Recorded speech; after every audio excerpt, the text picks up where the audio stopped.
Cougans have passed through. Mazda MX-5. Gonna do a burnout or what?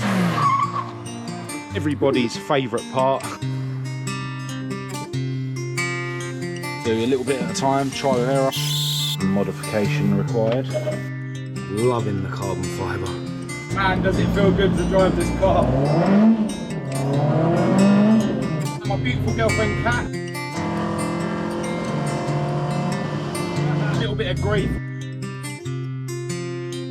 Piece of junk 105E Harris Pinto. Old console, two-door Mk1 Cortina. A pair of really cool modified minis over here. Do a burnout! Hello and welcome to this video. I'm Marcus Hayes and today I'm round the garage. I've already got Esther, my ST170 powered Mk1 out, and the Cougans have passed through with one of David's latest acquisitions. Check out the Mk2 Mazda MX-5, and that MX-5 is for sale for the right price. If any of you guys are interested, I will leave David's social media links in the description. So I'm going to be spending the day on Esther, and seeing as I've got a couple of assistants with me, I think I'm going to crack on with removing her boot lid so that I can fit everybody's favourite part, the carbon ducktail boot lid. Okay, gentlemen, are you ready? I'm ready.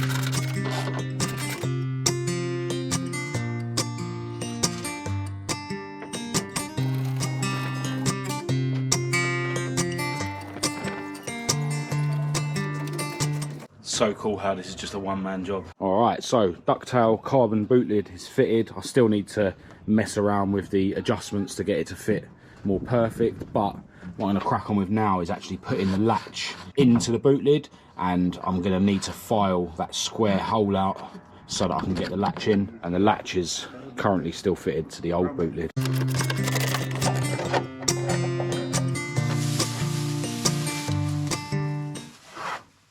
The Cougans are making a move. Let's hear this Mazda purr. Gonna do a burnout or what? Alright, so this actually doesn't need a lot filing out, so it seems. So we'll just do a little bit at a time, trial and error.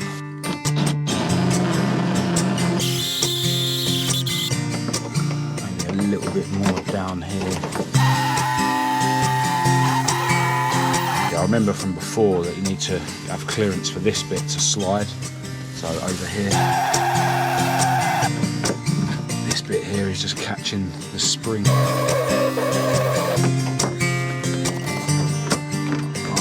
Some modification required. All right, I just went to my friend Rob's and Gary was there, and he had a decent junior hacksaw to cut that hole out so it's like a fork. So hopefully this latch will now fit. I think I'm actually gonna enlarge these two holes. It seems like it needs to be twisted that way a bit.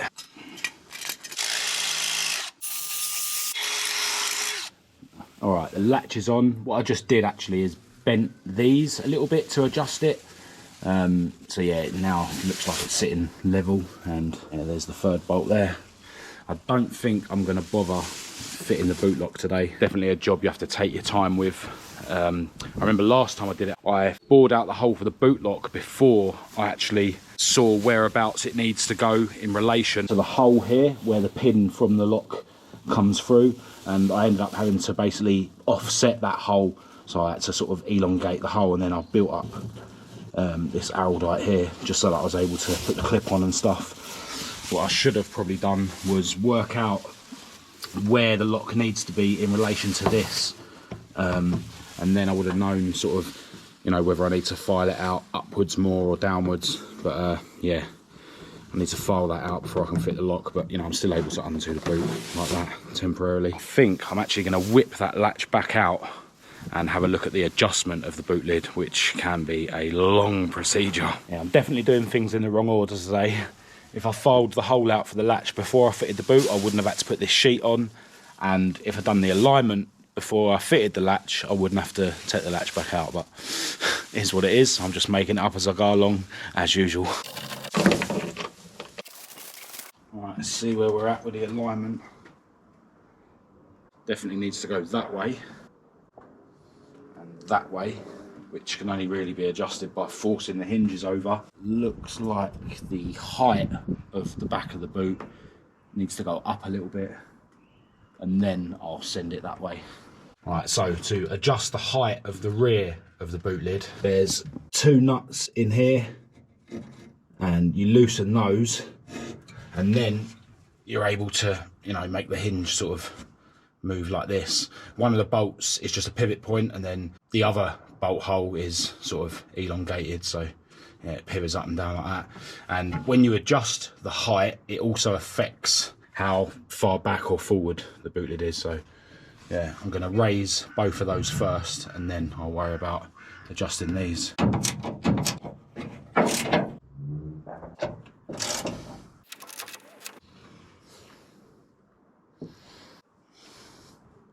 This one's still too low.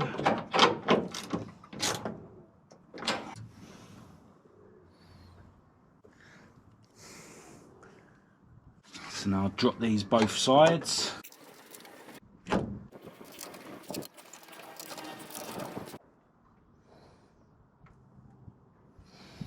bit too tight here.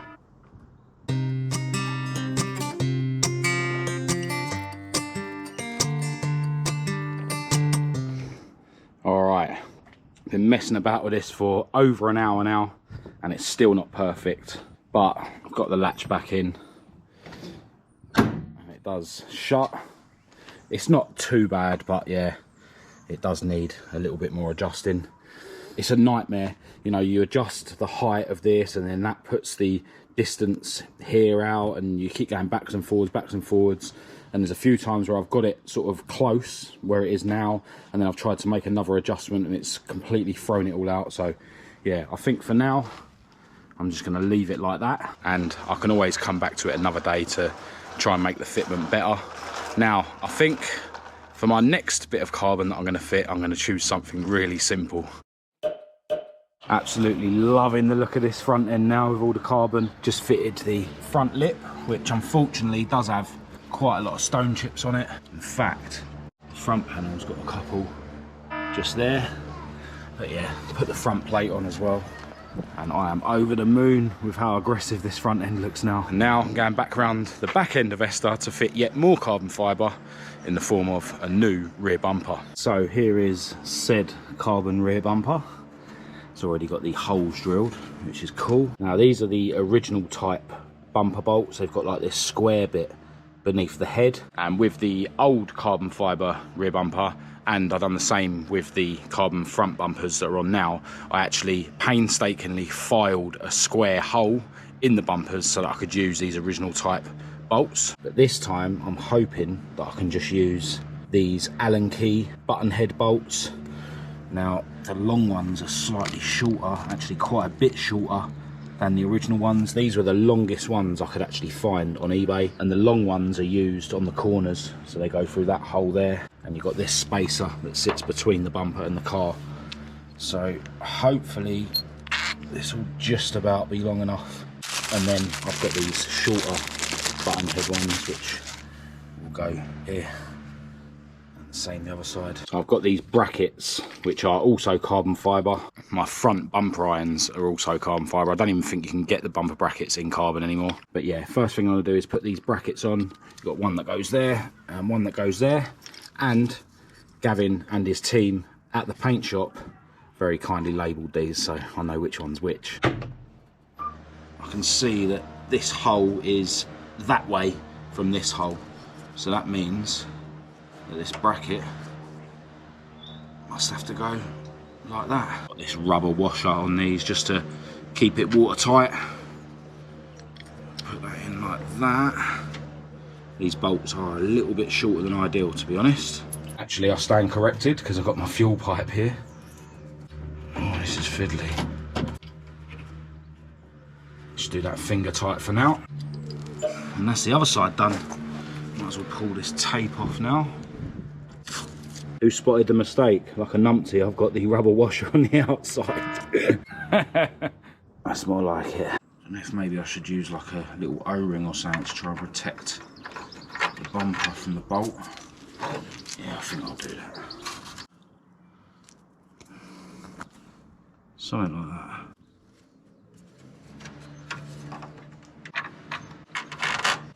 definitely needs to go up. So if I rotate these brackets,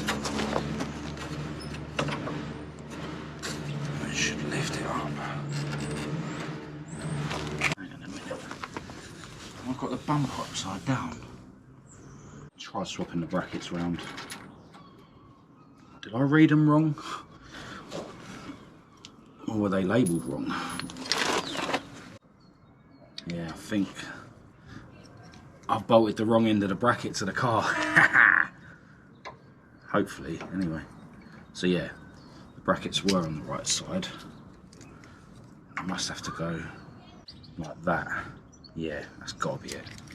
That's gotta be it. I'll get there. I'll definitely get there. Try again. That is more like it. Now we'll sort the corners out. Hopefully these bolts are going to be long enough. So I've got to put the spacer in between the bumper and the car and then pass the bolt through them. Just about long enough by the looks of it.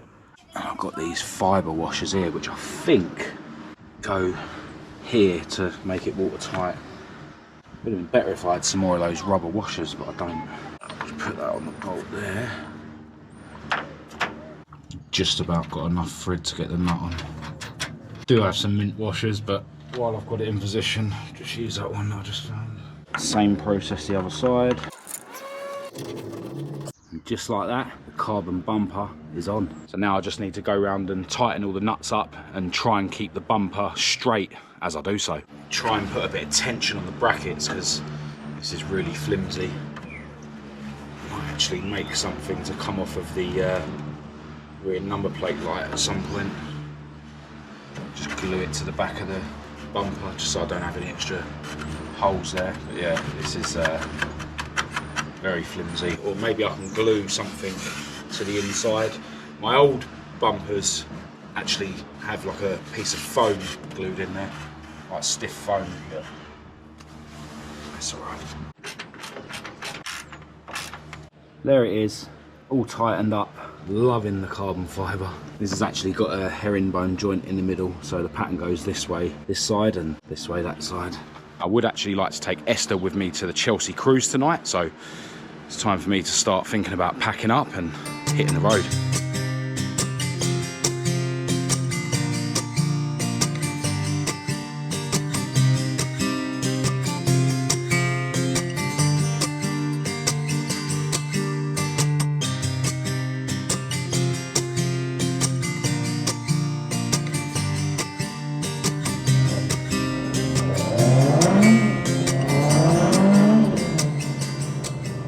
Man, does it feel good to drive this car. I love it. Still loads to do on it, but yeah, this car feels so much better than Maud. I want to send a huge shout out to Gary Ball, who supplied all the carbon fibre bits that I've been fitting today. In fact, all the carbon fibre on this car, apart from the front quarter bumpers, have come from Gary Ball. If you need any proper pre-preg carbon fibre pieces for your Mark 1 or Mark 2 Escort, definitely get in touch with Gary. I'll leave all his details in the description. And definitely let him know that I sent you as well. Now I have actually already ordered some more carbon fibre from Gary Ball for this car. I can't wait to get those fitted. I think I've got a bit of a carbon fibre issue. I don't know if you can go to Carbon Fibre Anonymous meetings. Yeah, I love carbon fibre. But I know it's not for everyone. Anyway, I'm gonna make my way home now, have something to eat, have a shower, and then we'll head out to the Chelsea cruise. Alright, so after a quick shower, me and my beautiful girlfriend Kat are now on our way to Chelsea cruise in Esther. The Cougans were already down there. Now I do need to stop off and get something to eat and maybe some fuel. I might be alright until we make our way home. But yeah, hopefully by the time we get down there, there'll still be some cars out. Seeing as the weather's been quite good, there should be some people out this evening. Yeah, the clocks actually go forward tonight, so the next few Chelsea cruises should actually be during daylight.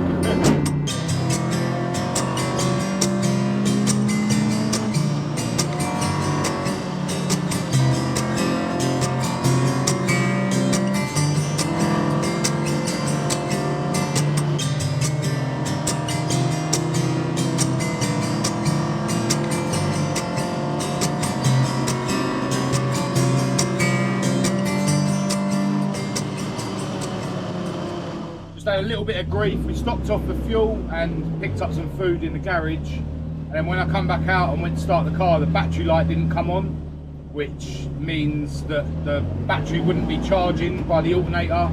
So I had to sort of go behind the dash and fiddle around with some wires until that battery light came on.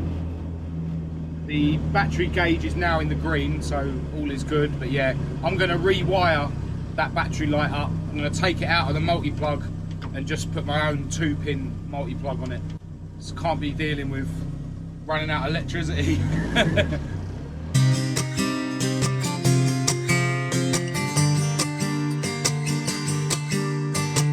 Alright, so we've made it to the car park just next to Chelsea Bridge where everyone parks up. There's quite a few cars here. Parked next to my piece of junk. Got this other Mk1 Escort that we've seen down here before. Bit of a custom front end on it. It's running a Toyota 4-age lump. Next along we've got a 105e Anglia. A Larry Harris Pinto in the bay. Got Ricky Handley's Mk1 Escort that he likes to call Yogi. It's got an ST170 in the bay on side drafts. And a cheeky MH decal on the wing. The Cougans are here in their gold Mk2 Escort gear. And parked next to that, got this really, really nice 2-door Mk1 Cortina. Check out the deep dish mini lights. Check out the Triumph Dolomite. Shout out to my mate John if you're watching. This one's for sale, mate. Add it to your collection.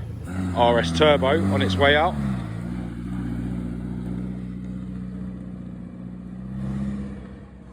Look at this really, really cool old console. Got a row of American cars here. An Oldsmobile. Really cool Mustang over here. A Charger parked next to that. And something else. I have no idea what it is. Got a pair of really cool modified minis over here. Check out this green one with the black bits all over it. Loving those rims. And the one next to it is really tasty as well. Do a burnout! If you've been watching my videos a while, you'll remember that Ricky and Yogi got in trouble for doing a burnout at Santa Pod when he was on Mustang.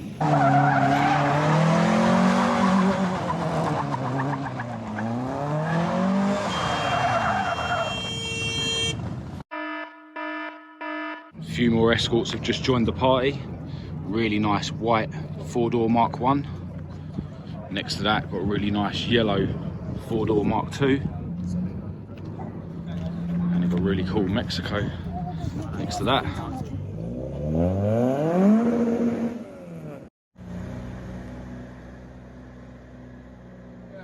That was actually a really cool evening at Chelsea Cruise. Plenty of Escorts to look at and plenty of Escort owners to chat cars with. Massive shout to everyone who did come over and say hello. Should mention that David Coogan, who was there, has got his own YouTube channel, and there was another young lad there called Kian, who's also got a YouTube channel. I will leave links to both of those channels in the description. Definitely go and check them out. Now, Esther's battery light did appear to come on before I started it, so hopefully she'll make it home. But I'm going to see my parents tomorrow because it's Mother's Day, so I'm not really sure whether I'm going to take this car or not. Anyway, that's all I've got for this video. If you did think it was any good, please do give it a thumbs up and a share. If you didn't, give it a thumbs down. Click subscribe to keep up to date with all my future uploads, and check the links in the description to my social media. I'll also leave a link to my website down there for you guys that want to go and check out my regular blog posts, which you can now actually leave comments on, by the way. And for those of you that want to support and represent the channel by grabbing yourself some really cool merch, you can do that through my website as well. I'll also, as always, leave my email address in the description. But other than that, until next time, from me and my beautiful girlfriend Kat, thanks for watching.